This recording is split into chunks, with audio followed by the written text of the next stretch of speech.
भंडारा जिल्ह्यातच नव्हे तर महाराष्ट्रातील 13 लोकसभेच्या जागेवर काँग्रेसने विजय मिळवला। काँग्रेस प्रदेशाध्यक्ष नाना पटोले यांच्या नेतृत्वात ही निवडणूक लढली गेली आणि महाराष्ट्रात काँग्रेसची ताकद वाढल्याचे चित्र आता पाहायला मिळत आहे। त्यामुळे भंडारा जिल्ह्यातील नवनियुक्त खासदार डॉक्टर प्रशांत पडोळे यांनी नाना पटोले यांच्या वाढदिवसानिमित्त भावी मुख्यमंत्र्यांचा केक घेऊन आले होते। यावेळी नाना पटोले यांना शुभेच्छा देण्यासाठी भंडारा जिल्ह्यासह इतर जिल्ह्यातील देखील नागरिकांनी शुभेच्छा देण्यासाठी गर्दी केली होती। माझा विजय हा माझा नसून लोकांचा आहे, जनतेचा आहे, नाना भाऊचा विजय आहे आणि या विजयाच्याच वाढदिवसाचा एक गिफ्ट आहे त्यांना।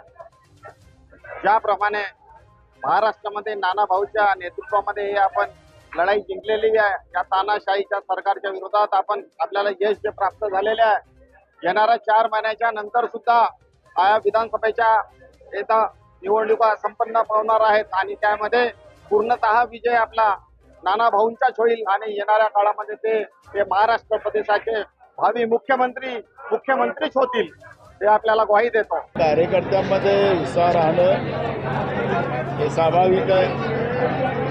गेल्या 25 वर्षानंतर भंडारा गोंदियामध्ये काँग्रेसचा पंजा याचं परचम लहरलेलं आहे आणि त्याच्यामुळे कार्यकर्त्यांमध्ये उत्साह आहे।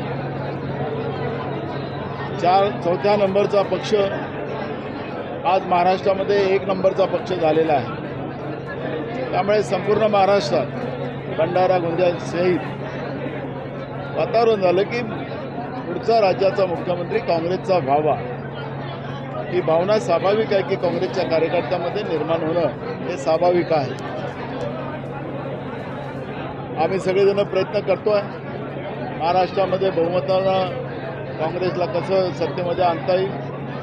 महाविकास आघाडी म्हणून सोबत लढण्याची भूमिका काँग्रेस पक्षाची आहे आणि त्याच्यामुळे या सगळ्या परिस्थितीवर सगळ्या कार्यकर्त्यांना संघटनात्मक उभं करणं सुद्धा तेवढंच महत्त्वाचं आहे। जसं आत्ता आम्ही महाराष्ट्रामध्ये सगळ्यात 2 डिजिटमध्ये तर बाकी सगळे पक्ष 1 डिजिटमध्ये आलेला आहोत, तसं महाराष्ट्रामध्ये 3 डिजिटमध्ये आमचा पक्ष कसा जाईल त्यासाठी आम्ही काम करू।